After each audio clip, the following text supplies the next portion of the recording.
Et on se retrouve donc pour cette revue de presse de l'économie.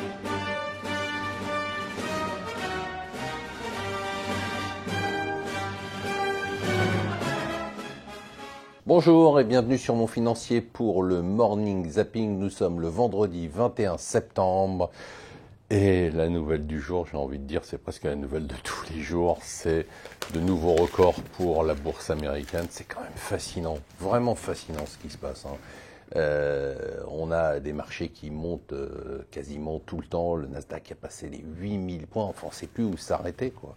Il n'y a plus de limite, c'est la grande divergence parce qu'effectivement, mais hier, ça a entraîné les autres marchés à la hausse, mais on a quand même des différences de performance qui sont totalement spectaculaires. Les États-Unis écrasent tout sur leur passage, on le verra tout à l'heure. On a des révisions de croissance dans le monde, sauf pour les États-Unis.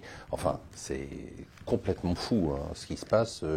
On tient à insister là-dessus parce que c'est à la fois bluffant, à la fois peut-être un peu inquiétant, mais très intéressant. Hier, de l'autre côté, on a eu le sommet européen dit informel et Theresa May a essayé de défendre son plan de Brexit, mais les Européens lui ont dit la copie est mauvaise. Alors, il faut savoir que le temps presse.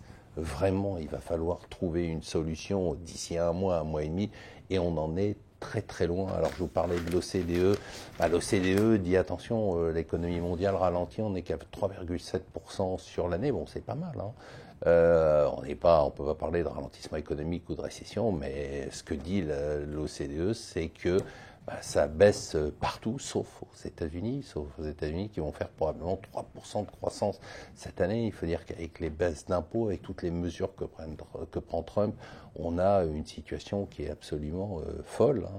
Les demandes d'indemnisation chômage hebdomadaire, hier, ont été au plus bas depuis 1969. 1969, c'est quand même complètement fou. Alors, pendant ce temps-là, il y a la guerre qui continue entre les États-Unis et la Chine, et même pas peur. Les marchés disent, on s'en fout complètement, surtout les marchés américains, à la limite, ça concerne les Chinois, nous, ça ne nous concerne pas du tout. Bon, on a quand même une bonne nouvelle, parce que nous, notre rate de croissance aussi, l'OCDE dit qu'elle va ralentir, c'est 1,6% seulement. En 2018, c'est pas terrible.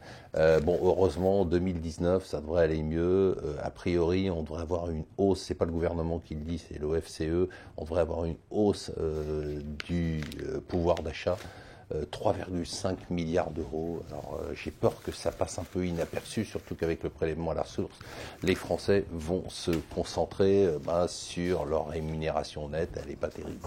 Par contre, depuis le temps qu'on vous le répète, ça commence à porter ses fruits, ça cartonne. L'assurance vie, on avait une collecte record en juillet, on a encore une collecte record en août, plus de 2 milliards, on a 17 milliards depuis le début de l'année, on a dépassé, ça y est, le cap des 1700 milliards sur l'assurance vie. Ça, c'est quand même aussi très impressionnant. Vous avez compris ce qu'il fallait faire et c'est très bien. Et enfin, un dernier mot sur...